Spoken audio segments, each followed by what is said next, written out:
No podemos ir. Mamá está bien. Mi esposa está celebrando una fiesta de cumpleaños y no podemos abandonar a nuestros invitados. Esas fueron las palabras exactas que Santiago le dijo al médico cuando le informaron que me estaba muriendo, literalmente muriendo. Mi corazón había fallado 3 veces en la ambulancia y mi hijo de 42 años eligió los aperitivos de Sofía por encima de la vida de su madre. Yazco aquí, conectada a máquinas que mantienen mi corazón latiendo, mirando el techo de esta fría habitación de hospital. Son las 2:00 de la mañana y estoy completamente sola. El monitor cardíaco emite pitidos erráticos, recordándome que cada latido podría ser el último, y mis hijos están a 30 metros de distancia, brindando con champán. El olor a desinfectante se mezcla con el sabor metálico en mi boca desde que desperté de la cirugía de emergencia. Mis manos tiemblan cada vez que intento moverlas. Y no es solo la medicación, es la rabia corriendo por mis venas como veneno puro. Señora Robledo, por favor, intente descansar, susurra Laura, la enfermera del turno de noche. Es una mujer joven, quizás de la edad de mis nueras, pero sus ojos tienen una compasión que no he visto en mi propia familia en años. Lo más importante ahora es que mantenga la calma, dijo el doctor. ¿Calma? ¿Cómo puedo estar calmada cuando acabo de descubrir que para mis hijos soy menos importante que una fiesta? El doctor Morales fue muy específico cuando me contó sobre las llamadas hace 2 horas. Sus palabras todavía resuenan en mi cabeza como martillazos. Les dije explícitamente que esta podría ser su última noche, que el infarto fue masivo y que necesitábamos que vinieran de inmediato. La respuesta de Benjamín fue incluso peor que la de su hermano. Doctor, ¿no puede esperar a mañana? Elena organizó todo con semanas de antelación y todos los invitados ya han llegado. Mi madre es fuerte. Siempre se ha recuperado de todo. Siempre me he recuperado de todo. Esa frase resuena en mi cabeza como un eco doloroso. Me recuperé cuando su padre nos abandonó hace 25 años, dejándome con 2 adolescentes y montañas de deudas. Me recuperé cuando tuve que trabajar en 3 empleos para pagarles la universidad privada, limpiando oficinas al amanecer, sirviendo mesas en una cafetería durante el día y cosiendo ropa hasta altas horas de la noche. Mis dedos todavía tienen las cicatrices de la máquina de coser. Me recuperé cuando vendí mi casa, esa casita verde, con jardín donde crecieron, para ayudar a Santiago con el pago inicial de la suya. Es solo temporal, mamá, me había dicho. Te lo devolveré en 2 años. Eso fue hace 8 años. Me recuperé cuando presté los ahorros de mi vida, 28.000 euros, que había ahorrado céntimo a céntimo durante décadas para el negocio de Benjamín que nunca despegó. Es una inversión segura, mamá. En 6 meses te devolveré todo con intereses. El negocio quebró a los 3 meses. Me recuperé cuando Sofía me dijo, delante de toda la familia, en la última cena de Navidad, que mi vestido verde oliva no era apropiado para la ocasión y que debería vestir más acorde a mi edad. Me recuperé cuando Elena decidió que mis cenas de los domingos eran demasiado trabajo y que era mejor pedir comida para llevar. Me recuperé cuando, gradualmente, dejaron de invitarme a las reuniones familiares porque ya sabes cómo es la abuela, siempre queriendo dar su opinión sobre todo. Pero esto es diferente. Esta vez no se trata de dinero perdido o desprecios ignorados. Esta vez se trata de algo de lo que no puedo recuperarme. El saber que cuando realmente importaba, cuando mi vida pendía de un hilo, eligieron quedarse en una fiesta. El doctor Morales me lo había explicado con voz grave. Señora Robledo, tuvo 3 paros cardíacos durante el traslado.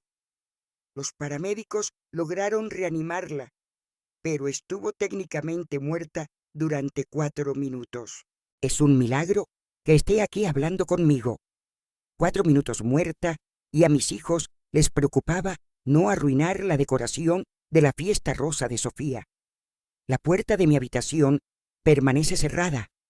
Ninguna llamada preocupada en estas 5 horas desde que desperté. Ni un mensaje de texto. Solo el sonido constante de las máquinas que me mantienen viva y el eco de sus palabras. No podemos. Mi esposa está celebrando una fiesta. Laura revisa mis signos vitales cada hora. Su presión arterial está un poco alta, dice con genuina preocupación. ¿Está pensando en algo que la pone nerviosa? Si supiera que estoy pensando en 66 años de amor incondicional tirados a la basura por un pastel de cumpleaños y globos de colores. En este momento, mientras miro las luces de la ciudad a través de la ventana del hospital, algo dentro de mí se está rompiendo definitivamente. Y no es mi corazón, es algo mucho más profundo. Es la última gota de esperanza que tenía de que quizás, solo quizás, todavía le importaba a alguien en este mundo. Mañana llamarán. Estoy segura de que aparecerán con flores baratas del supermercado y excusas bien ensayadas. Dirán que no entendieron la gravedad, que pensaron que era otra de mis exageraciones, como cuando me caí y me fracturé la muñeca el año pasado y tardaron 3 días en venir a verme. Pero es demasiado tarde. Esta noche me han mostrado exactamente dónde estoy en su lista de prioridades, y ese lugar es muy, muy bajo. Cierro los ojos y me transporto 40 años atrás. Santiago tenía 2 años y Benjamín acababa de nacer. Vivíamos en esa pequeña casa de 2 habitaciones en el barrio de La Ribera, con paredes tan delgadas que podía oír respirar a los vecinos. Roberto, mi marido de entonces, trabajaba en la fábrica textil y yo me quedaba en casa cuidando a los niños. Recuerdo perfectamente el olor a talco de bebé y el sonido de sus risas cuando los bañaba en esa bañera de plástico de segunda mano que compramos. Santiago siempre fue el más apegado a mí. Mami, mami, repetía todo el día, siguiéndome por la casa con sus pequeñas y regordetas piernas. Benjamín era más independiente, pero cuando se enfermaba se convertía en mi sombra, pidiéndome que le cantara esa canción de cuna que había aprendido de mi madre. Todo por mis hijos, me decía mientras cosía ropa hasta las 3:00 de la mañana para vender en el mercado los fines de semana. Cada euro extra iba directamente a sus necesidades: zapatos nuevos cuando crecían, material escolar, las clases de fútbol de Santiago, las lecciones de guitarra de Benjamín. Llevé el mismo vestido gris durante 2 años seguidos, pero ellos siempre estaban impecables. La primera señal de que algo estaba cambiando llegó cuando Santiago cumplió 25 años. Había conocido a Sofía en su trabajo, una mujer calculadora, con una sonrisa perfecta y uñas siempre impecables. La primera vez que la trajo a cenar, examinó mi casa como si estuviera evaluando una propiedad en ruinas. Cecilia, me dijo con una sonrisa que no le llegaba a los ojos, ¿no crees que sería mejor si Santiago y yo pasáramos la Navidad en mi casa este año? Mi familia tiene tradiciones muy arraigadas y bueno, mi madre está acostumbrada a hacer las cosas de una manera determinada. Esa Navidad comí sola por primera vez en 25 años. El pavo que había comprado permaneció intacto en el frigorífico durante una semana. Cuando le pregunté a Santiago cómo había estado la cena, respondió: «Fue increíble, mamá. La casa de Sofía es espectacular.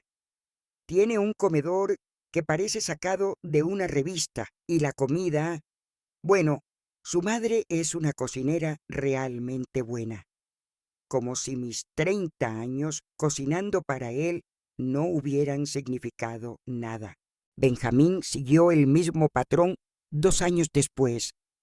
Elena era diferente a Sofía, más sutil en sus manipulaciones. No me excluía directamente, simplemente hacía pequeños comentarios que se acumulaban como gotas de lluvia hasta formar un charco de inseguridad. «Oh, Cecilia, qué bonito tu jersey rojo», decía con una sonrisa condescendiente. «Es muy vintage, ¿verdad?».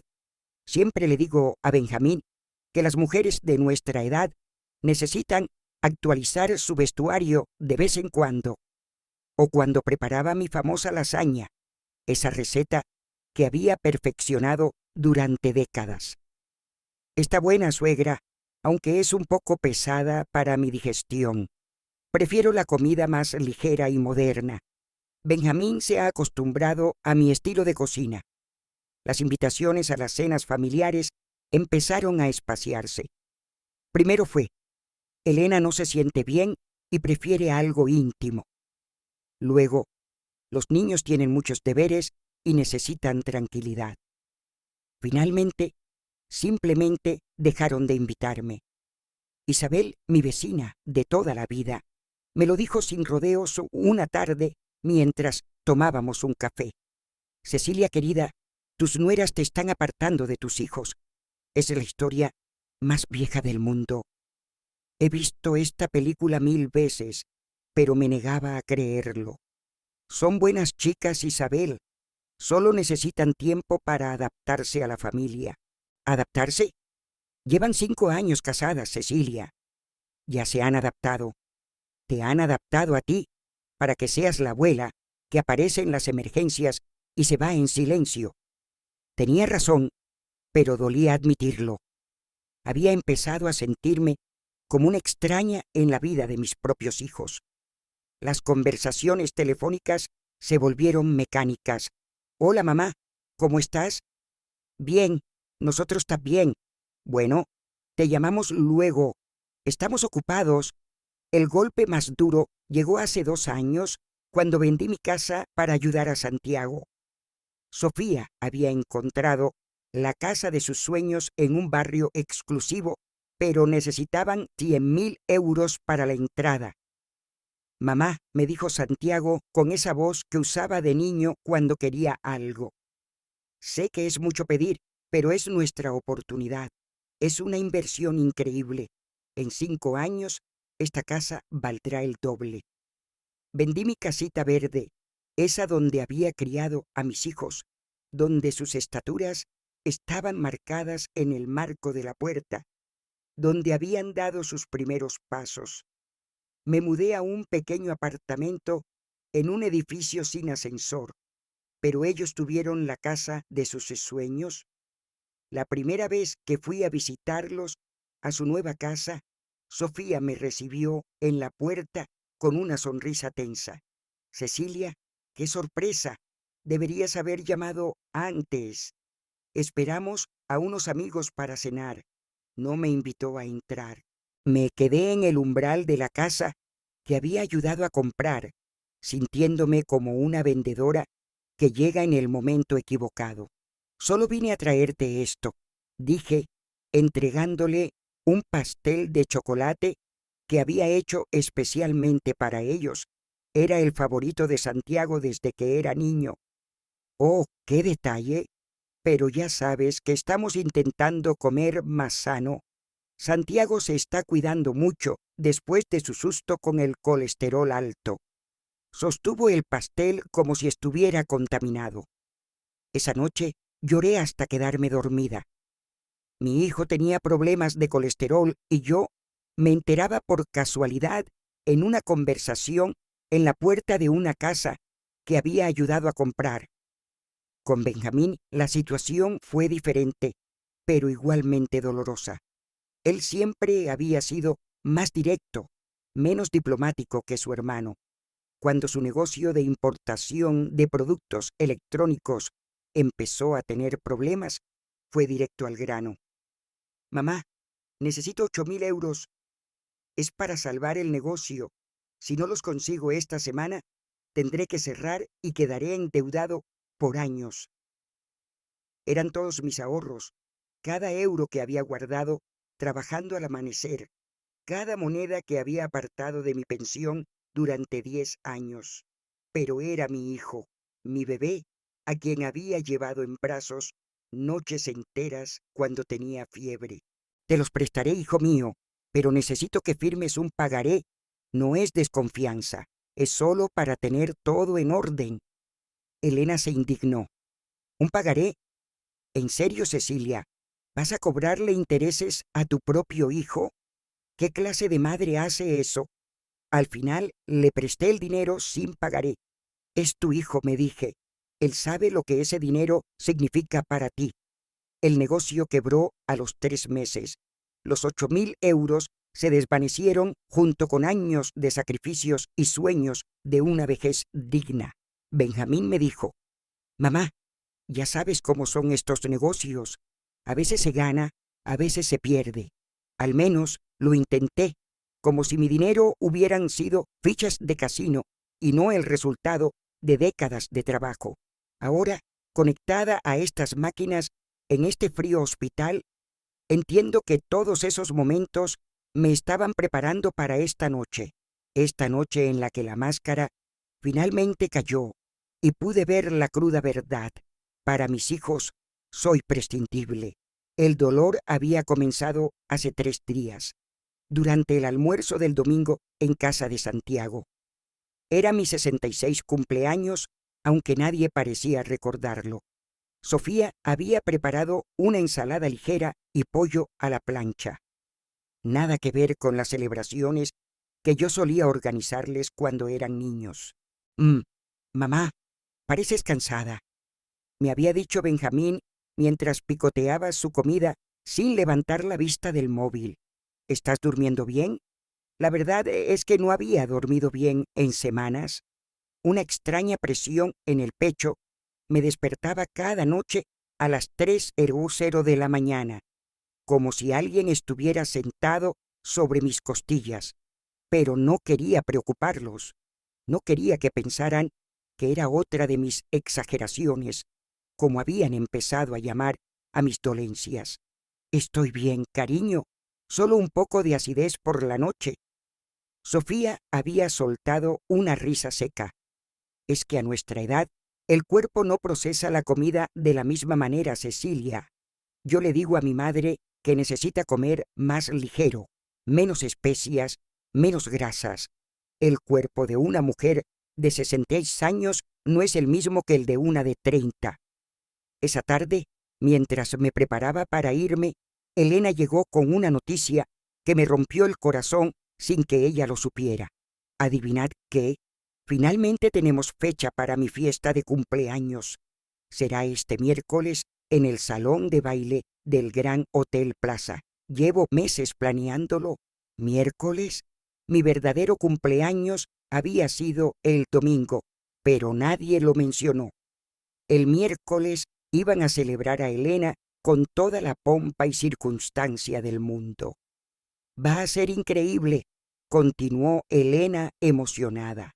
«He contratado el mejor servicio de catering de la ciudad. Habrá música en vivo, decoración temática y ya han confirmado más de 50 invitados. Benjamín me ha regalado este precioso vestido dorado que costó 1.200 euros.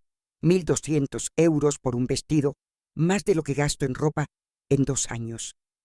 Permanecí en silencio, sintiendo que esa presión en el pecho se intensificaba mientras veía a mi hijo sonreír orgulloso por haber gastado en una noche lo que a mí me dura 6 meses.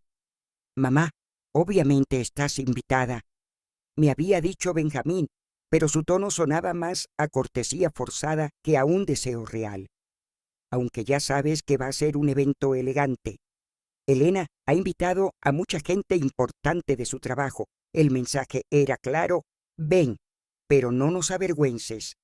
El martes por la noche, un día antes de la gran celebración de Elena, la presión en mi pecho se había vuelto insoportable. Me dolía el brazo izquierdo y tenía náuseas que me hacían doblarme en la cama.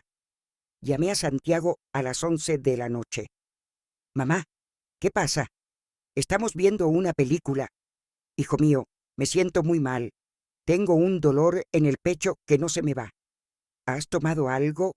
¿Una manzanilla? Quizás es estrés. Has estado muy tensa últimamente con lo de la fiesta de Elena. Mira, pasaremos a verte mañana después de la celebración». Colgué, sintiéndome más sola que nunca. Incluso mi dolor tenía que esperar a que terminara la fiesta de mi nuera. Esa noche no pude dormir ni un minuto. El dolor se extendió por mi mandíbula, mi cuello, mi espalda. Era como si una banda elástica gigante se estuviera apretando alrededor de mi torso. A las 5:00 de la mañana llamé a Isabel. «Querida, eso no suena nada bien», dijo después de escuchar mis síntomas. «Voy para allá y te llevo al hospital». «No, Isabel, es miércoles. Es la fiesta de Elena. No quiero arruinar». «¿Arruinar qué, Cecilia? Estás describiendo los síntomas de un infarto. ¿Crees que una fiesta es más importante que tu vida?» Resulta que sí lo era. Resulta que para mis hijos una fiesta era más importante que mi vida. Isabel llegó a mi apartamento a las 6:00 de la mañana y me encontró sentada al borde de la cama, sudando frío y respirando con dificultad. «Vamos al hospital ahora mismo», dijo con esa firmeza que solo tienen los verdaderos amigos. En el taxi hacia el hospital, el dolor se intensificó hasta ser insoportable. Sentía como si un cuchillo se hundiera en el centro de mi pecho y girara lentamente. Apreté la mano de Isabel con todas mis fuerzas. «Aguanta, Cecilia. Ya casi llegamos». En urgencias todo sucedió muy rápido. El electrocardiograma mostró irregularidades preocupantes. Mi presión arterial estaba por las nubes y los niveles de enzimas cardíacas confirmaron lo que los médicos ya sospechaban. Estaba sufriendo un infarto masivo. «Tenemos que operar de inmediato», me había dicho el doctor Morales mientras preparaba la camilla para llevarme a cirugía. «¿Hay alguien a quien podamos llamar?» Familiares cercanos. Con una voz ahogada por el dolor y la medicación, les di los números de mis hijos. «Por favor, díganles que es urgente que vengan ya». Isabel se quedó sosteniendo mi mano hasta que me llevaron al quirófano. «Me quedaré aquí hasta que salgas. Querida, no estás sola». Pero estaba sola. Mientras me administraban la anestesia, lo último en lo que pensé fue en mis hijos preparándose para una fiesta mientras yo luchaba por mi vida. Desperté 6 horas después con Laura revisando mis signos vitales e Isabel dormida en la silla junto a mi cama. Mis hijos brillaban por su ausencia. ¿Llamaron mis hijos? Fue lo primero que pregunté, aunque por la expresión de Laura ya sabía la respuesta. El doctor habló con ellos durante la cirugía. Les explicó que había tenido 3 paros cardíacos, que la situación era crítica, que necesitaban venir de inmediato. Mi corazón, ya débil, se encogió aún más. ¿Y qué dijeron? Laura dudó antes de responder. Claramente no quería ser la mensajera de esta traición, pero necesitaba escuchar toda la verdad. Su hijo mayor dijo que estaban en una fiesta muy importante, que no podían abandonar a los invitados, que usted siempre había sido fuerte y que estaban seguros de que se recuperaría. Las lágrimas comenzaron a rodar por mis mejillas sin control. No era solo el dolor físico del postoperatorio, era el dolor de descubrir que la fiesta de Elena, con su vestido dorado de 1.200 euros y sus elegantes aperitivos, valía más que todos los años que había dedicado a criarlos. Su hijo menor, continuó Laura suavemente, preguntó si podían venir mañana por la mañana, Después de que terminara la celebración, Isabel se despertó al oír mi llanto e inmediatamente se acercó a la cama. «Querida, ¿qué ha pasado? ¿Te duele algo?» «Me duele todo, Isabel. Me duele haber dedicado mi vida entera a 2 hijos que prefieren una fiesta a saber si su madre va a sobrevivir a la noche». En ese momento, mirando el techo del hospital a las 3:00 de la mañana, mientras mis hijos brindaban con champán a 30 metros de distancia, tomé una decisión que lo cambiaría todo para siempre. Los siguientes 3 días fueron una montaña rusa de emociones que nunca pensé que tendría que experimentar. Cada hora que pasaba sin una llamada de mis hijos se sentía como una puñalada más profunda en un corazón ya literalmente roto. Laura había empezado a evitar mi mirada cuando le preguntaba si alguien había llamado preguntando por mí. El jueves por la mañana, 24 horas después de la fiesta de Elena, el teléfono de la habitación finalmente sonó.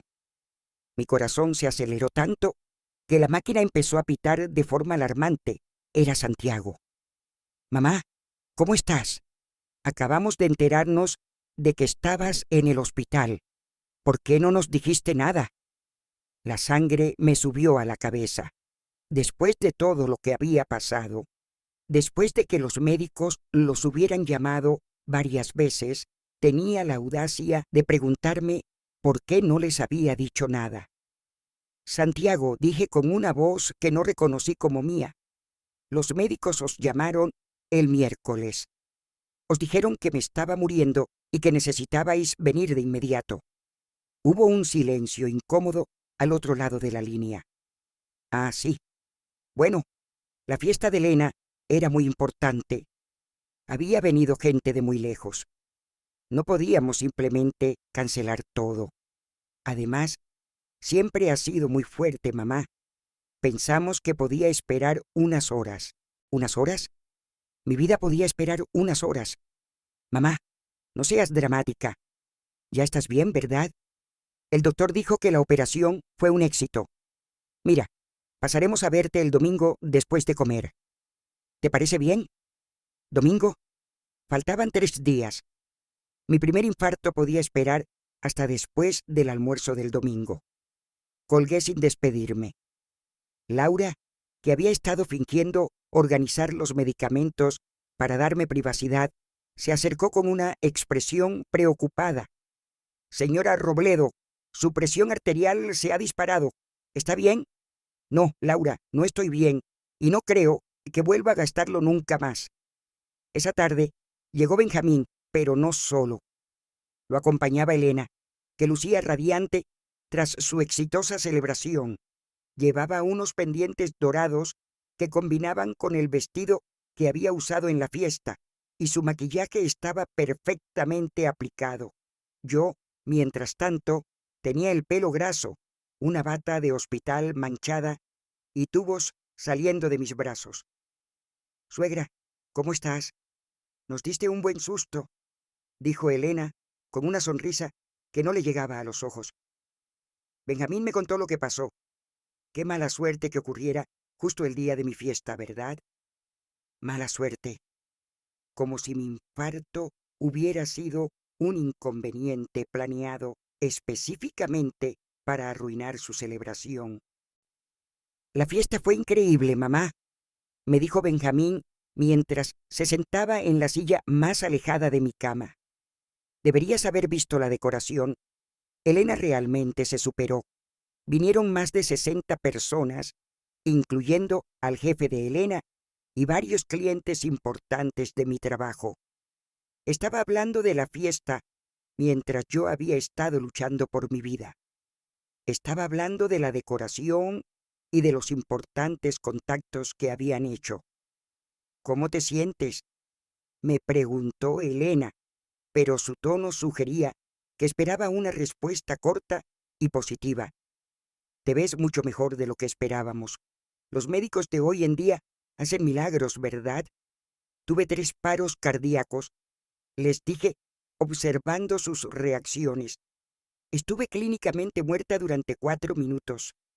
Benjamín se movió incómodo en su silla. Bueno, pero ya pasó, mamá. Lo importante es que estás viva y recuperándote. Lo importante, repetí, sintiendo que algo dentro de mí se endurecía como el cemento. Es que mientras yo me moría, vosotros estabais comiendo aperitivos y riendo con los invitados. Elena frunció el ceño. Cecilia, no es justo que nos hagas sentir culpables. No sabíamos que era tan grave. Además, ¿qué íbamos a hacer en el hospital? No somos médicos. Era mejor que estuviéramos donde podíamos ser útiles, organizando la fiesta que tanto dinero y esfuerzo había costado. ¿Útiles? Organizar una fiesta era más útil que acompañar a su suegra moribunda. Mira, mamá, interrumpió Benjamín. Elena y yo hemos hablado y hemos decidido que vamos a ayudarte más. Podemos pasar a verte una vez a la semana, quizás los domingos después de comer. Y si necesitas algo urgente, siempre puedes llamarnos, siempre que no sea en horario de trabajo o cuando tengamos compromisos importantes. Una vez a la semana, después de comer, si no tenían compromisos importantes. Fue en ese momento, mirando a mi hijo menor, hablarme como si fuera una carga que hay que redistribuir en su agenda, que algo se rompió definitivamente dentro de mí. No era mi corazón. Esta vez era algo mucho más profundo. Era el último resquicio de esperanza que tenía de que quizás, en algún lugar, muy escondido, todavía quedaba algo del amor que había plantado en ellos todos estos años. ¿Sabéis qué? Les dije con una voz extrañamente calmada. Tenéis razón, no deberíais sentiros culpables. Ambos se relajaron visiblemente, pensando que había entendido su punto de vista. No deberíais sentiros culpables, continué, porque para sentirse culpable se necesita tener conciencia, y vosotros claramente la perdisteis hace mucho tiempo. La expresión de Elena cambió de inmediato. Cecilia, no hay necesidad de ser grosera. Hemos venido aquí para apoyarte, aunque tenemos 1000 cosas que hacer. ¿Apoyarme? Reí, pero no había humor en mi risa. Habéis venido a cumplir con el mínimo esfuerzo social requerido para poder decir que visitasteis a vuestra madre enferma. Habéis venido para poder dormir tranquilos, sabiendo que hicisteis vuestra buena obra del día. Benjamín se levantó, claramente molesto. Mamá, estás siendo injusta. Te acabamos de explicar por qué no pudimos venir antes. La fiesta de Elena era importante para nosotros, para nuestro futuro. No podemos cancelar nuestras vidas cada vez que tienes un problema de salud. Cada vez que tengo un problema de salud, como si los infartos fueran resfriados que cogía regularmente para llamar la atención. Tienes razón, hijo mío, le dije, sintiendo una extraña calma apoderarse de mí. No podéis cancelar vuestra vida y no os lo pediré nunca más. Elena sonrió, pensando que había ganado. Me alegro de que lo entiendas, suegra. Es importante que todos tengamos límites saludables en las relaciones familiares. Límites saludables. Era una forma interesante de describir el abandono emocional. Se quedaron otros 10 minutos hablando principalmente entre ellos sobre sus planes de fin de semana, sobre un viaje que planeaban para el mes que viene, sobre una nueva alfombra que Elena quería comprar para el salón. Yo era solo una espectadora silenciosa de sus vidas prósperas y ocupadas. Cuando finalmente se fueron, prometiendo vagamente volver pronto, me quedé sola con Laura y el peso de una revelación que me estaba cambiando por completo. Señora Robledo, me dijo Laura mientras revisaba mi vía intravenosa. No me gusta cómo se ve. ¿Quiere que llame a alguien más? ¿Tiene otros familiares, amigos cercanos? Tengo a Isabel, dije. Y al parecer eso es más de lo que tenía con mis propios hijos. Esa noche, mientras escuchaba los sonidos del hospital y sentía el dolor punzante en mi pecho lleno de cicatrices, empecé a planear algo que nunca pensé que tendría que hacer, algo definitivo, algo que les mostraría el verdadero coste de sus decisiones. Esa noche no pude dormir.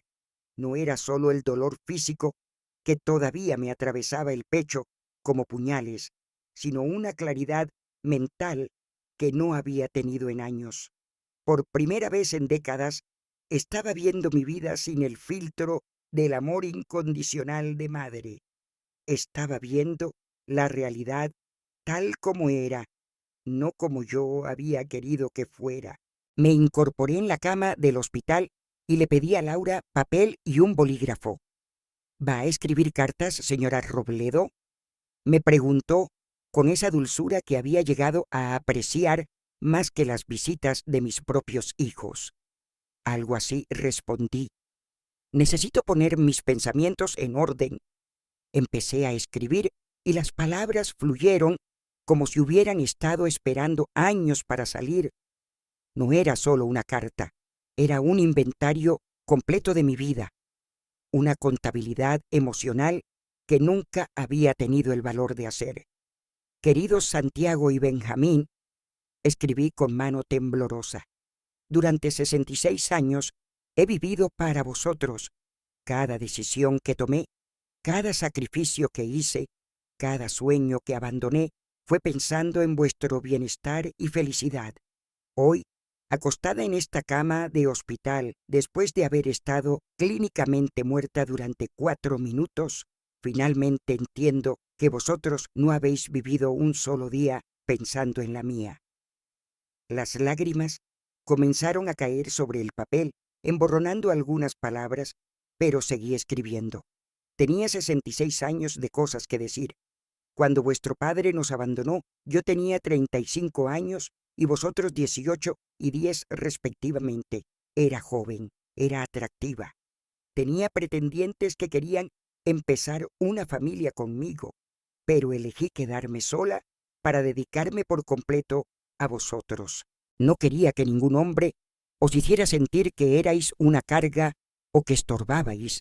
Sacrifiqué la posibilidad de tener una pareja, de tener más hijos, de tener una vida amorosa plena, porque erais mi absoluta prioridad. Recordé al señor Domínguez, el viudo que vivía al otro lado de la calle y que durante años me trajo flores todos los viernes. Era un hombre bueno y trabajador que me cortejó con la paciencia de quien entiende el valor de las cosas importantes. Pero siempre le dije que no podía pensar en el romance, que mis hijos me necesitaban. Se casó con otra mujer 5 años después y yo seguí sola criándolos. Trabajé en 3 empleos durante 8 años para pagar vuestra universidad privada. Continué escribiendo. Limpié oficinas de 4:00 a 7:00 de la mañana. Trabajé en la cafetería de 8:00 a 4:00 de la tarde y cosí ropa de 6:00 a medianoche. Dormía 3 horas al día de lunes a sábado. Los domingos los dedicaba por completo a vosotros. Lavaba vuestra ropa, cocinaba vuestros platos favoritos, os ayudaba con los deberes, os llevaba al parque. Me empezaron a doler las manos, pero necesitaba escribirlo todo. Era como si al ponerlo en papel, finalmente le estuviera dando un peso real a todos esos años de dedicación silenciosa. Santiago, cuando te casaste con Sofía, vendí mi casa para ayudarte con la entrada de la vuestra, esa casa verde donde crecisteis, donde aprendisteis a caminar, donde pasamos las mejores navidades de nuestras vidas. La vendí sin pensarlo 2 veces, porque dijiste que era tu oportunidad de tener una vida mejor. Me mudé a un apartamento de una habitación en un 4º piso sin ascensor, pero vosotros teníais la casa de vuestros sueños. Dejé de escribir un momento para secarme las lágrimas. Laura se acercó preocupada. ¿Se siente bien, señora Robledo? Su presión arterial está subiendo de nuevo. Estoy bien, cariño. Por primera vez en años, estoy perfectamente bien. Continué con la carta. Benjamín, cuando tu negocio estaba fracasando, te presté los ahorros de mi vida, 28.000 euros que había ahorrado euro a euro durante 10 años, trabajando los fines de semana hasta los 70 años, vendiendo comida en la puerta de mi edificio, ahorrando cada céntimo de mi pensión. Era mi seguridad para la vejez, mi tranquilidad para poder enfermar sin ser una carga para nadie. Pero necesitabas ese dinero y te lo di sin dudar. La ironía me golpeó como una bofetada. Había gastado mi seguridad financiera para que no me vieran como una carga, y ahora me veían exactamente así, como una carga. Pero nada de esto importa ahora, escribí, sintiendo que cada palabra me liberaba un poco más. Lo que realmente me ha matado no han sido los sacrificios económicos. Lo que me mató fue descubrir que el miércoles, cuando luchaba por mi vida en una mesa de operaciones, vosotros estabais brindando con champán en una fiesta. Cerré los ojos y me permití revivir esa humillación una vez más. Era necesario sentir todo el peso de esa traición para poder hacer lo que tenía que hacer. Los médicos os llamaron a las 2:00 de la tarde para deciros que mi corazón había fallado, que había tenido múltiples paros cardíacos, que la situación era crítica. Literalmente os dijeron, esta podría ser la última noche de vuestra madre. Y respondisteis que no podíais venir porque había una fiesta de cumpleaños, con aperitivos y música en vivo, valía más que la vida de la mujer que os trajo al mundo. Las palabras se estaban volviendo borrosas por las lágrimas, pero continué. Necesitaba terminar hoy. He entendido algo que debería haber entendido hace años. No me queréis. Quizás me quisisteis cuando erais niños y me necesitabais, pero ese sentimiento se evaporó en el momento en que os independizasteis. Ahora solo soy una obligación social incómoda, alguien a quien visitar ocasionalmente para guardar las apariencias. Mi mano tembló al escribir las siguientes líneas porque sabía que una vez que las pusiera en papel, no habría vuelta atrás. Por eso, he tomado una decisión que cambiará nuestras vidas para siempre. No seguiré viviendo como una madre que mendiga migajas de atención de unos hijos que me ven como una molestia. No seguiré fingiendo que las visitas por obligación y las llamadas de cortesía son suficientes para mí. No seguiré aceptando que mi vida tenga menos valor que una fiesta, que una cena con amigos, que un fin de semana ocupado. Hice una pausa para recuperar el aliento. Mi corazón latía con fuerza, pero no era miedo lo que sentía. Era liberación. Cuando leáis esta carta, ya estaré lejos de vuestras vidas para siempre. No me busquéis. No me encontraréis.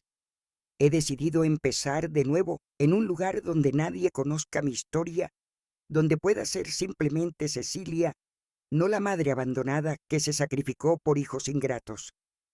Laura se acercó de nuevo. Señora de Robledo, ya son las 4:00 de la mañana. Debería descansar. Ya casi termino, cariño. Solo unas pocas líneas más. No tomo esta decisión por ira, sino por amor propio. El mismo amor que os di todos estos años, finalmente me lo daré a mí misma. Merezco estar rodeada de gente que valore mi presencia, que se preocupe por mi bienestar, que elija mi compañía en lugar de tolerarla. Estaba llegando al final, y cada palabra me acercaba a la libertad que había estado buscando sin saberlo. No esperéis que vuelva, no esperéis una reconciliación.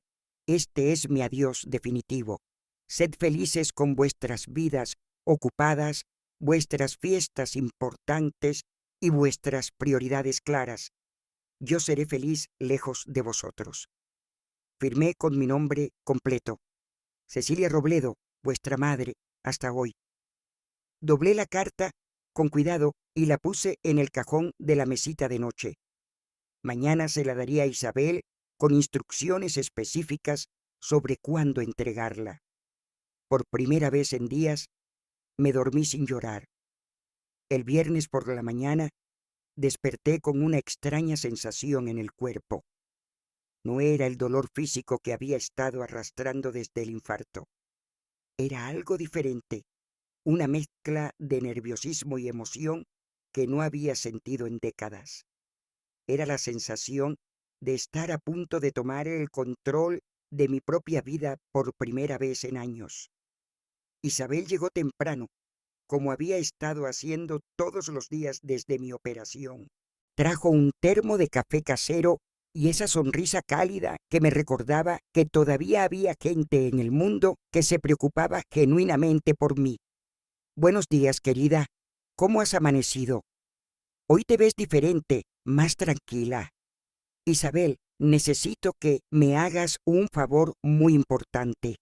Quizás el más importante que te he pedido en todos estos años de amistad.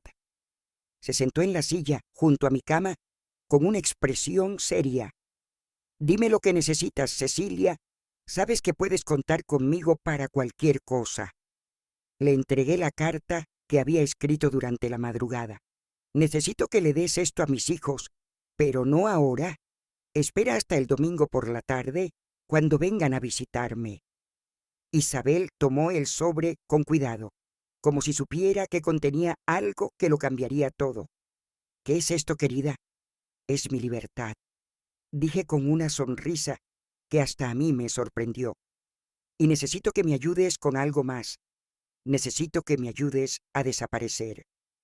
Los ojos de Isabel se llenaron de preocupación de inmediato. Cecilia, ¿de qué estás hablando? ¿Estás pensando en hacerte daño? Porque si es así...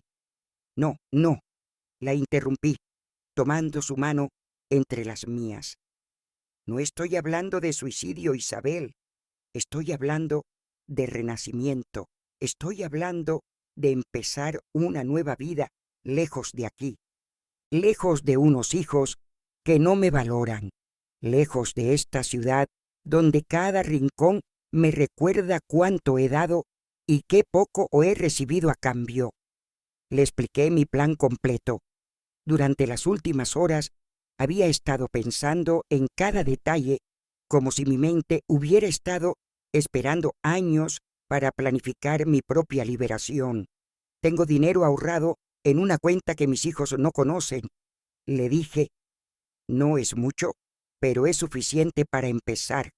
Son 8.000 euros que he estado ahorrando de mi pensión durante los últimos 3 años, después de que Benjamín perdiera mis ahorros en su negocio fallido. Lo tengo en el Banco Nacional en una cuenta únicamente a mi nombre. Isabel me escuchó con una mezcla de admiración y preocupación. Pero Cecilia, ¿a dónde vas a ir? ¿Tienes familia en otra ciudad? Tengo una prima en Sevilla, Esperanza. No hemos hablado en 5 años, pero sé que vive sola en una casa grande que heredó de su marido. Voy a escribirle. Estoy segura de que me acogería por un tiempo hasta que me establezca. ¿Era cierto? Esperanza siempre había sido diferente al resto de la familia. Era una mujer independiente que nunca se había casado ni había tenido hijos y que siempre me había dicho que admiraba mi fuerza. En las pocas ocasiones que hablamos por teléfono, me había insinuado que si alguna vez necesitaba un cambio de aires, su casa estaba abierta para mí. El plan es simple. Continué explicándole a Isabel. El domingo, cuando vengan mis hijos, será la última vez que me vean. Después de que se vayan, tú me ayudas a salir del hospital. No voy a darme de alta oficialmente. Simplemente me iré. Dejaré la carta en mi cama y desapareceré. ¿Y tus cosas, tu apartamento? Ya hablé con Laura sobre esto. Tiene una hermana que es abogada y me va a ayudar a hacer un poder notarial para que tú puedas encargarte de todo.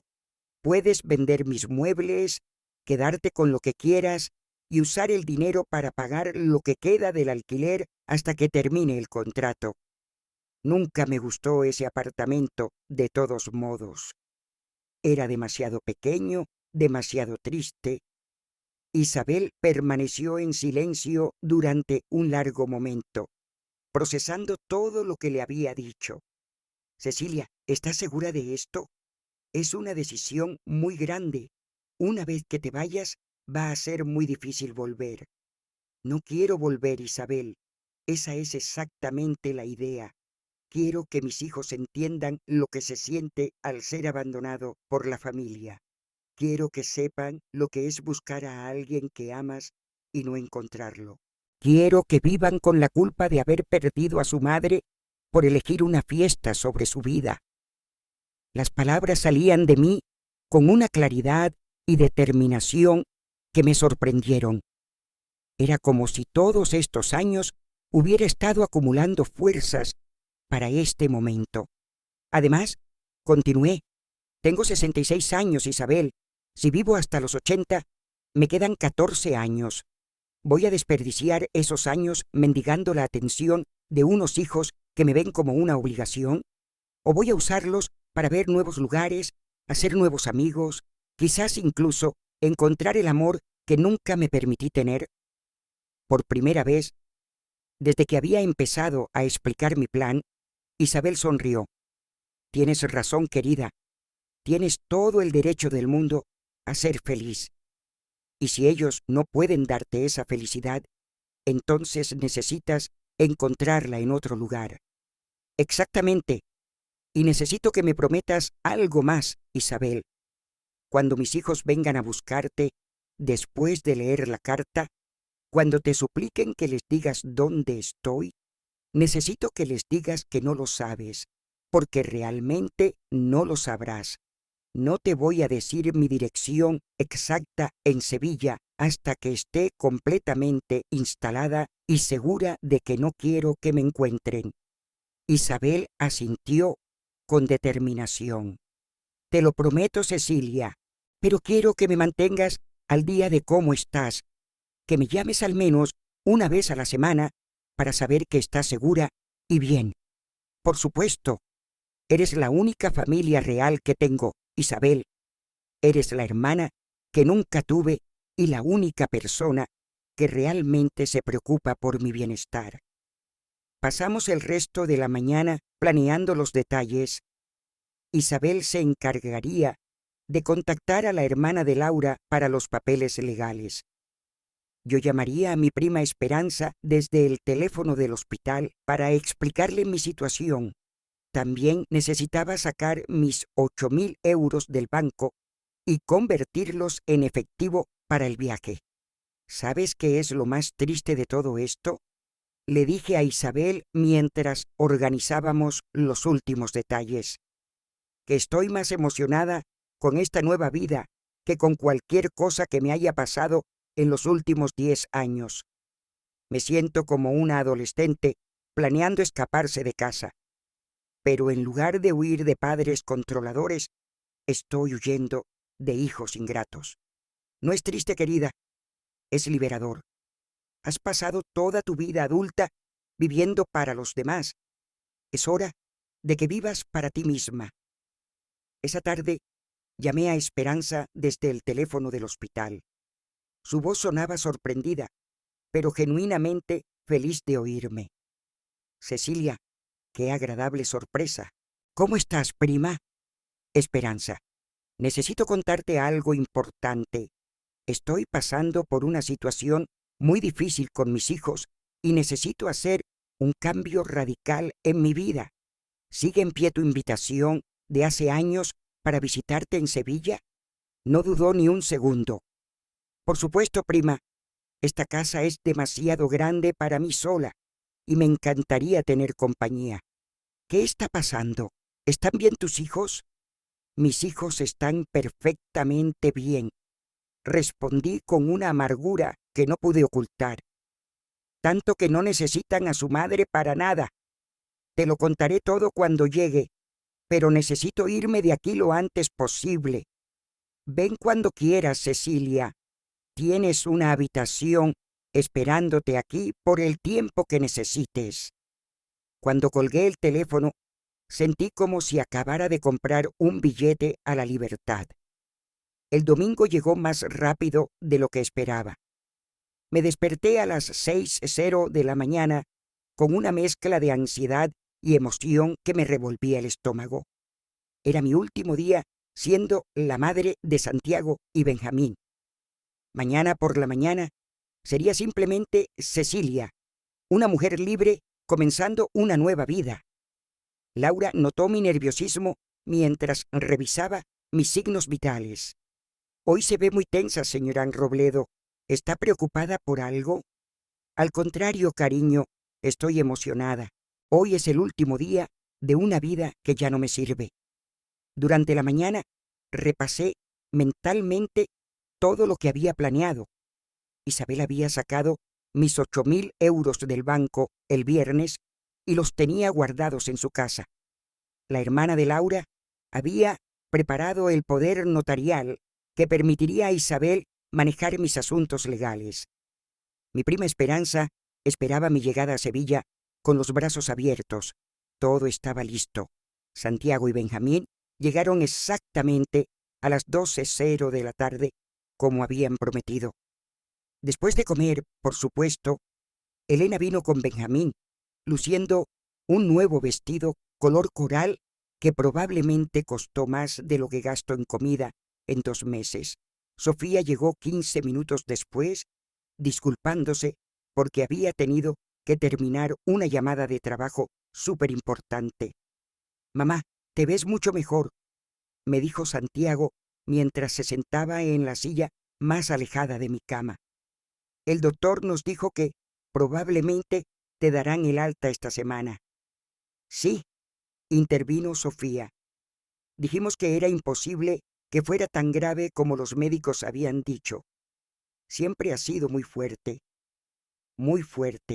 como si mi fuerza fuera una excusa para su abandono. ¿Y qué planes tienes cuando salgas del hospital?», me preguntó Elena con esa falsa sonrisa que había perfeccionado. «Espero que entiendas que, con nuestros horarios de trabajo, va a ser difícil para nosotros visitarte muy a menudo, pero podemos llamarte los fines de semana». Llamarme los fines de semana si no tenían compromisos más importantes, por supuesto. De hecho, dijo Benjamín, Elena y yo estuvimos hablando y pensamos que podría ser una buena idea que consideraras mudarte a una de esas residencias para mayores, ya sabes, donde hay enfermeras 24 horas y actividades para mantenerte ocupada. Una residencia de ancianos. Querían meterme en una residencia después de abandonarme durante mi infarto. Hay algunas muy bonitas, continuó Elena, emocionada con la idea. Visitamos una el fin de semana pasado solo para echar un vistazo. Es muy limpia, la comida parece decente y no es tan cara. Cuesta unos 2.000 euros al mes, pero con tu pensión y una pequeña contribución nuestra sería totalmente factible. 2.000 euros al mes, lo mismo que costó el vestido de Elena para su fiesta de cumpleaños. Lo mejor de todo, añadió Santiago, es que estarías rodeada de gente de tu edad. Podrías hacer amigas, jugar a las cartas, participar en actividades. Sería mucho mejor que estar sola en ese apartamento donde nadie puede cuidarte si pasa algo. Permanecí en silencio, observando a mis 2 hijos planificar mi vida como si fuera un problema logístico que necesitaba solución. No me estaban preguntando qué quería hacer, me estaban informando de lo que habían decidido por mí. Además, continuó Sofía, sería más seguro para todos. Si tienes otra emergencia médica, el personal de allí podría manejarla sin que tuviéramos que abandonar nuestros trabajos o compromisos importantes. Ahí estaba la cruda verdad. Querían asegurarse de que la próxima vez que me estuviera muriendo no les molestaran durante sus compromisos importantes. ¿Y cuándo planeabais implementar este plan? Les pregunté con una calma que me sorprendió. Bueno, no hay prisa, dijo Benjamín, pero quizás en los próximos 2 o 3 meses. Así tienes tiempo para hacerte a la idea y nosotros podemos ahorrar para el pago inicial. 2 o 3 meses, el tiempo que me daban para prepararme para mi exilio oficial. ¿Sabéis qué? Les dije sintiendo una extraña sonrisa formarse en mis labios. Creo que tenéis razón. Creo que necesito hacer un cambio radical en mi vida. Los 4 se relajaron visiblemente, pensando que había aceptado su plan. Me alegro de que lo veas así, mamá, dijo Santiago. Va a ser lo mejor para todos. Sin duda, añadí, va a ser lo mejor para todos. Pasaron la siguiente hora hablando entre ellos sobre los detalles de la residencia, sobre sus planes de trabajo, sobre las vacaciones que planeaban para el mes siguiente. Yo era solo una espectadora silenciosa de la conversación sobre mi propio futuro. Elena le enseñó a Sofía fotos en su móvil de la fiesta de cumpleaños, esa celebración que había sido más importante que mi vida. Mira, esta es la tarta que encargué. ¿No es preciosa? Costó 300 euros, pero valió cada céntimo. 300 euros por una tarta, una cuarta parte de lo que gasto en comida en un mes entero. Y este es el vestido que me regaló Benjamín. Continuó pasando a otra foto. ¿No es divino? Es de diseñador. Costó 1.200 euros, pero mi marido dice que me lo merezco. Ella se lo merecía. Se merecía un vestido de 1.200 euros, pero yo no merecía que vinieran a verme mientras me moría. A las 4:00 de la tarde empezaron a hacer los típicos gestos de despedida. Sofía miró su reloj por tercera vez en 5 minutos. Elena bostezó exageradamente. Benjamín, obviamente, revisó su móvil. Bueno, mamá, dijo Santiago levantándose. Creo que es hora de que nos vayamos. Tenemos una cena con los padres de Sofía y no queremos llegar tarde. Cena con los padres de Sofía. Por supuesto, tenían prisa por irse. Está bien, queridos. Id en paz. Cada uno me dio un beso rápido y superficial en la frente, de esos que se dan por obligación. Elena incluso se limpió los labios después, como si mi piel le hubiera dejado algún residuo desagradable. Te llamaremos esta semana, prometió Benjamín desde la puerta, y empezaremos a investigar más residencias, añadió Sofía. Cuídate mucho, suegra, dijo Elena con esa falsa sonrisa, y no te preocupes por nada, nos encargaremos de todo. Se fueron dejando atrás el olor del caro perfume de Elena y el eco de sus promesas vacías. Me quedé sola en la habitación, mirando la puerta por la que acababan de salir mis hijos. En unos minutos entraría Isabel para ayudarme con la fase final de mi plan.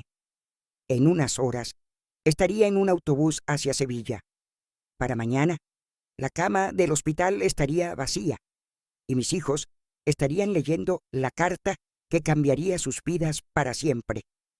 Por primera vez desde el infarto, sonreí genuinamente. No era una sonrisa de felicidad, sino de liberación. Era la sonrisa de una mujer que finalmente había decidido que su propia vida valía más que la comodidad emocional de unos hijos ingratos. Laura entró para el chequeo de la tarde.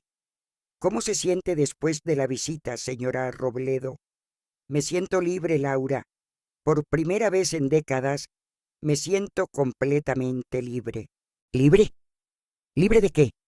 Libre de la ilusión de que soy importante para alguien más que para mí misma.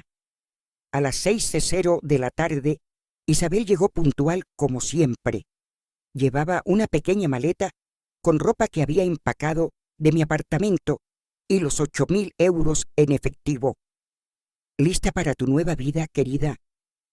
Más que lista, Isabel. He estado esperando este momento durante años sin saberlo. A las 7 de la tarde, mientras los pasillos del hospital comenzaban a vaciarse y el turno de noche se instalaba en su rutina más relajada, Isabel y yo pusimos en marcha el plan que cambiaría mi vida para siempre. Era extraño sentir tanta adrenalina a los 66 años, como si fuera una adolescente escapando de casa en lugar de una mujer mayor tomando el control de su propio destino.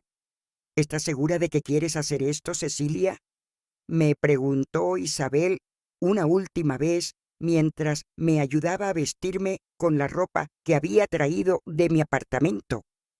Una vez que salgamos de aquí, no habrá vuelta atrás. Isabel, llevo 40 años sin dar marcha atrás, desde el día en que decidí que mis hijos eran más importantes que yo misma. No he tenido un camino de regreso. Esta es la primera vez en décadas que siento que estoy avanzando hacia algo, no huyendo de algo. Me puse el vestido verde oscuro que había comprado el año pasado, pero que nunca había usado porque Sofía había comentado que el color no me sentaba bien. Hoy me parecía perfecto. Era el color de la nueva esperanza, de un nuevo comienzo. Laura entró en el momento exacto que habíamos coordinado.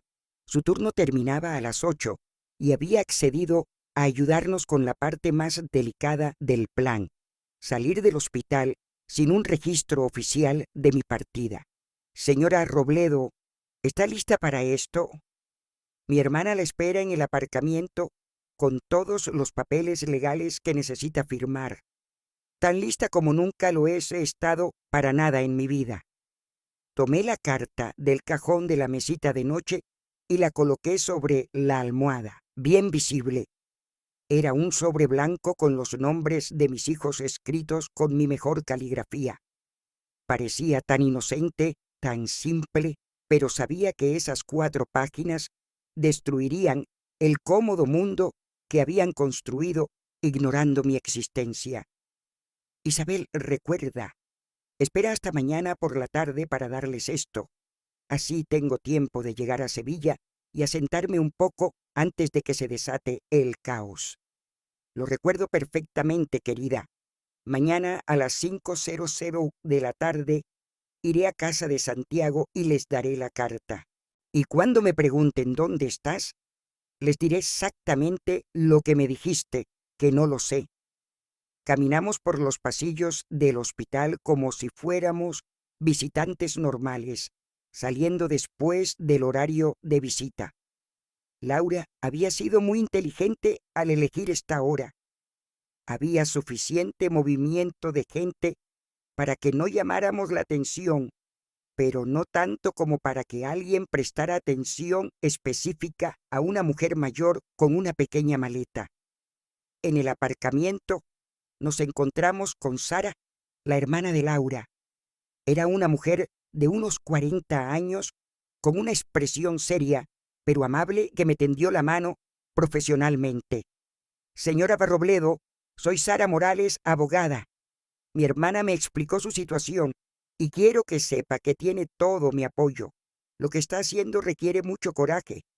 Gracias, abogada. ¿Tiene todos los papeles listos? Aquí están. Este poder notarial le da a la señora Jiménez autoridad completa sobre sus asuntos financieros y legales en esta ciudad. Puede vender sus pertenencias, cancelar contratos, manejar cualquier problema que surja. También preparé este documento que certifica que usted es mentalmente competente y que está tomando esta decisión con plena conciencia de las consecuencias. Firmé todos los papeles bajo la luz amarillenta del aparcamiento, sintiendo que con cada firma me alejaba más de mi vida anterior y me acercaba a mi libertad. ¿Y si mis hijos intentan usar estos documentos para declararme incapacitada mentalmente?, pregunté. Imposible, respondió Sara con confianza. Tengo testigos, tengo documentación médica que prueba que está en pleno uso de sus facultades, y tengo pruebas de que esta es una decisión bien pensada, no impulsiva. Además, usted es una adulta mayor con el derecho absoluto de decidir dónde y cómo vivir. Isabel me acompañó a la estación de autobuses. El viaje en taxi fue silencioso, cada una perdida en sus propios pensamientos. Cuando llegamos, compré un billete en el autobús nocturno que salía para Sevilla a las 10 de la noche. Es un viaje de 12 horas, explicó el empleado de la estación. Llega mañana a las 10:00 de la mañana. Perfecto. Para cuando mis hijos recibieran la carta, ya estaría a 400 kilómetros de distancia, comenzando mi nueva vida.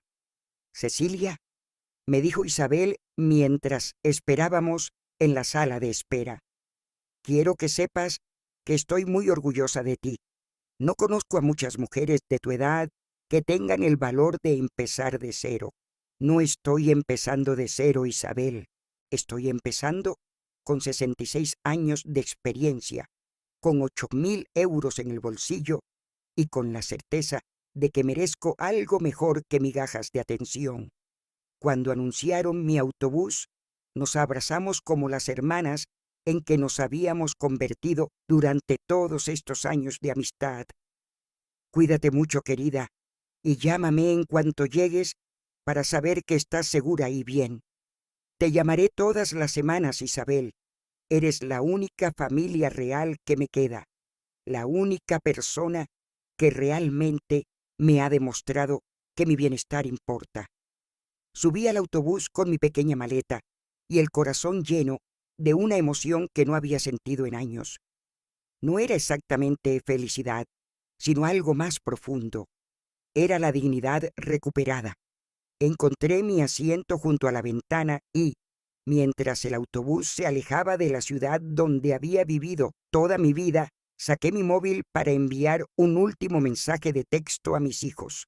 Había decidido durante el viaje a la estación que necesitaba enviarles algo, no para explicar mis razones, eso ya estaba en la carta, sino para que supieran que este adiós era definitivo. Santiago y Benjamín, para cuando leáis esto, estaré lejos. En mi cama del hospital encontraréis una carta que lo explica todo. No me busquéis. Esta es mi decisión final. Sed felices con vuestras vidas ocupadas y vuestras prioridades claras. Yo seré feliz sin vosotros. Cecilia. Envié el mensaje e inmediatamente apagué el móvil. No quería leer sus respuestas desesperadas, sus intentos de manipulación emocional, sus súplicas de última hora.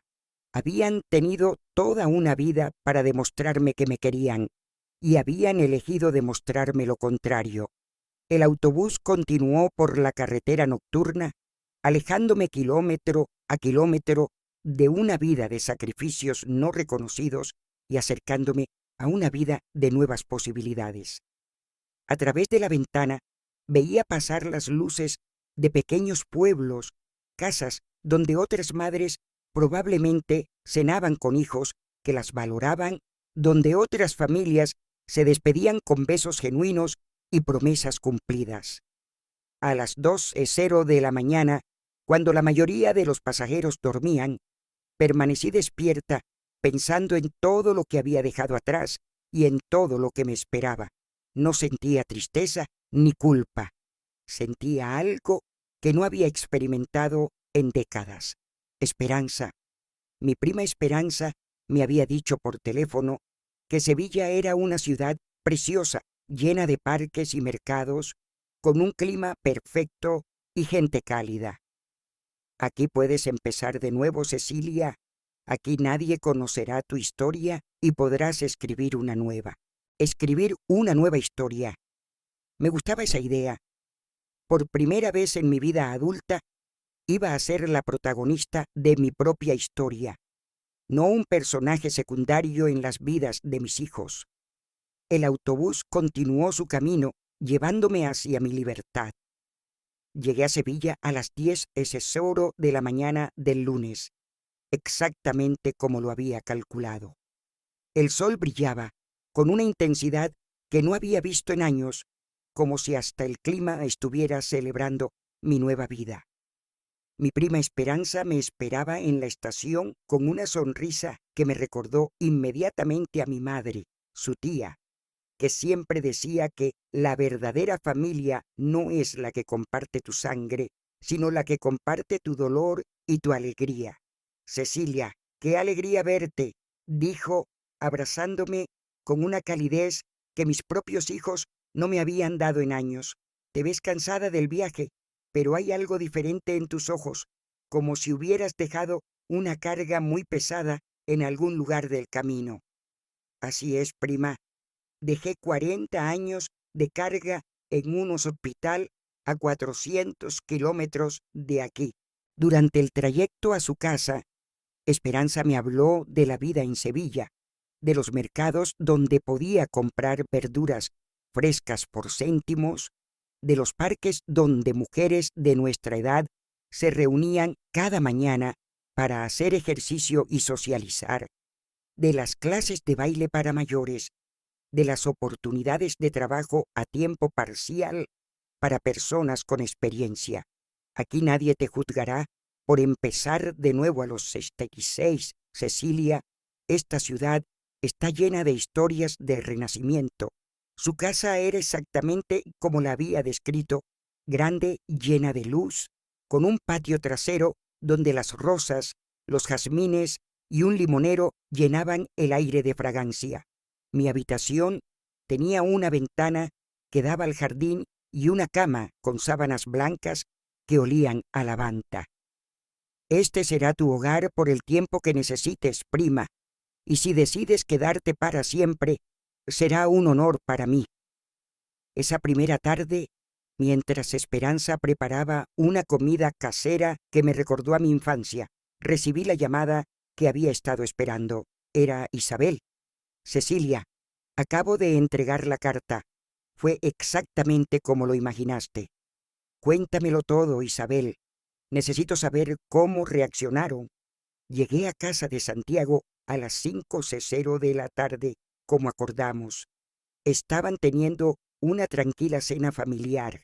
Cuando les dije que tenía una carta tuya, Sofía puso los ojos en blanco y dijo: «Seguro que es otra de sus dramatizaciones porque no la hemos visitado en 2 días». Reí amargamente. Hasta mis cartas consideraban dramatizaciones. Pero cuando Santiago empezó a leer, su rostro cambió por completo. Cecilia se puso pálido como el papel. Empezó a leer en voz alta y todos se quedaron en completo silencio. Cuando terminó, Elena gritó: «Esto no puede ser real. Las madres no abandonan a sus hijos». Y Benjamín empezó a marcar tu número desesperadamente. ¿Y qué les dijiste cuando te preguntaron dónde estaba? Exactamente lo que me pediste. Les dije que no lo sabía, que solo me habías pedido que entregara la carta y que no me habías dicho a dónde ibas. Santiago se enfureció y gritó que era imposible que yo no supiera nada, que éramos muy buenas amigas, pero me mantuve firme. ¿Cómo se veían cuando te fuiste? Devastados, Cecilia.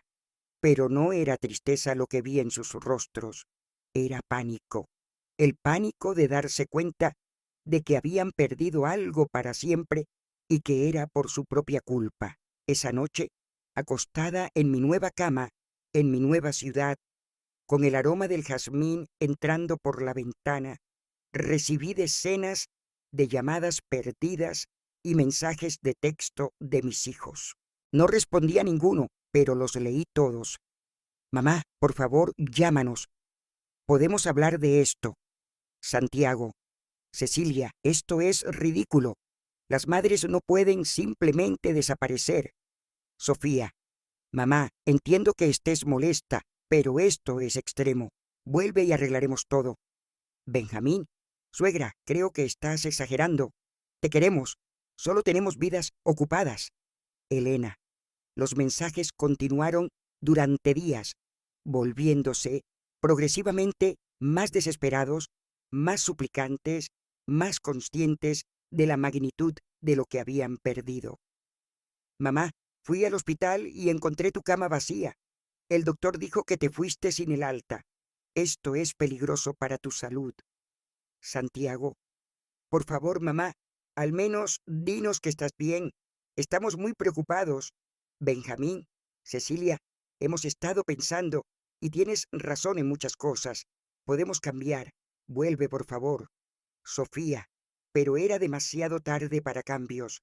Era demasiado tarde para arrepentimientos. Habían tenido 40 años para cambiar, 40 años para valorarme, 40 años para demostrarme que mi vida importaba, no iba a darles una segunda oportunidad. 3 semanas después de mi llegada a Sevilla, ya había establecido una rutina que me llenaba de una paz que no había conocido en décadas. Me levantaba temprano para caminar por el parque con un grupo de mujeres de mi edad que me habían acogido como si fuera una amiga de toda la vida. Había encontrado un trabajo a tiempo parcial en una boutique del centro, asesorando a señoras que apreciaban mi experiencia y buen gusto.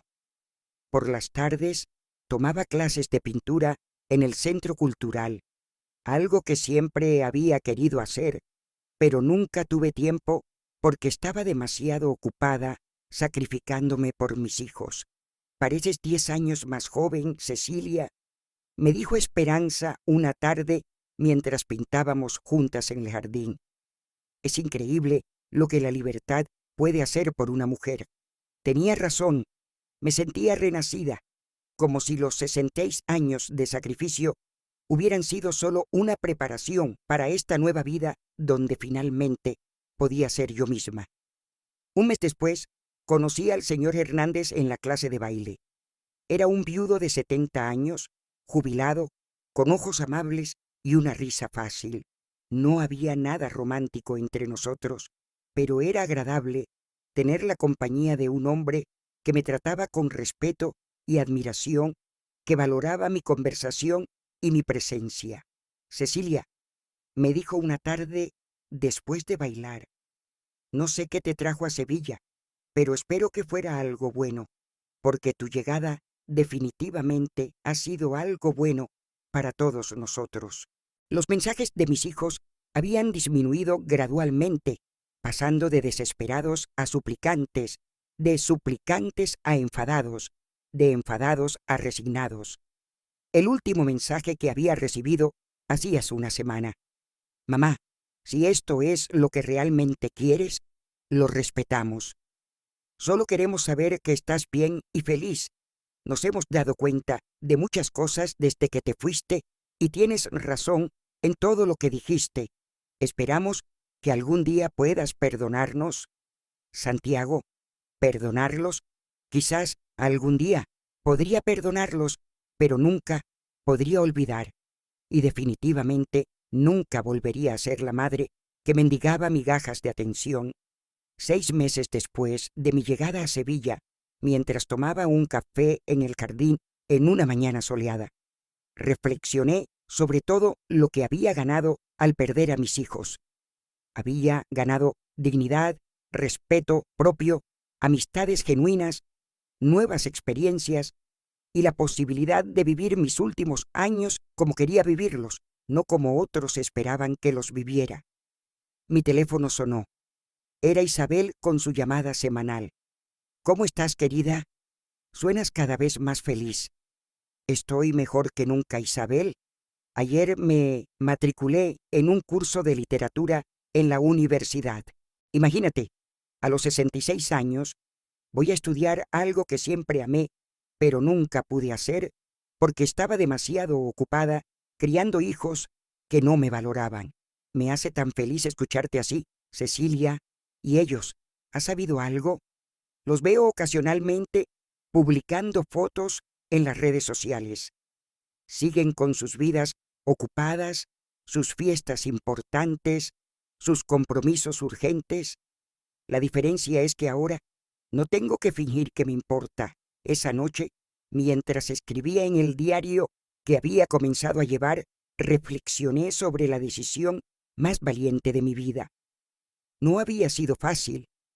Había habido momentos de soledad, momentos en los que extrañaba la ilusión de tener una familia que me amaba. Pero esos momentos eran cada vez menos frecuentes, reemplazados por la profunda satisfacción de vivir finalmente para mí misma. Querido diario, escribí, hoy cumplí 67 años. Es el primer cumpleaños que celebro sin esperar que mis hijos llamen, sin sentirme decepcionada por su indiferencia. Esperanza me organizó una pequeña fiesta con nuestras amigas del parque. Y por primera vez en décadas me sentí genuinamente amada y valorada. Esta es la vida que merezco.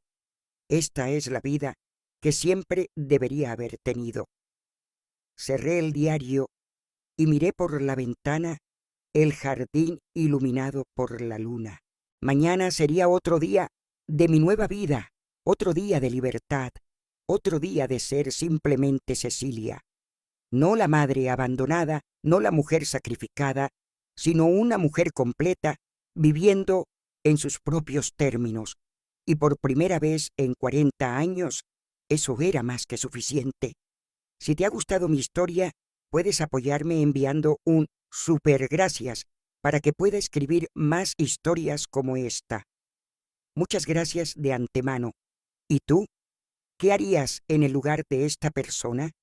Me encantaría conocer tu opinión, así que déjalas en los comentarios.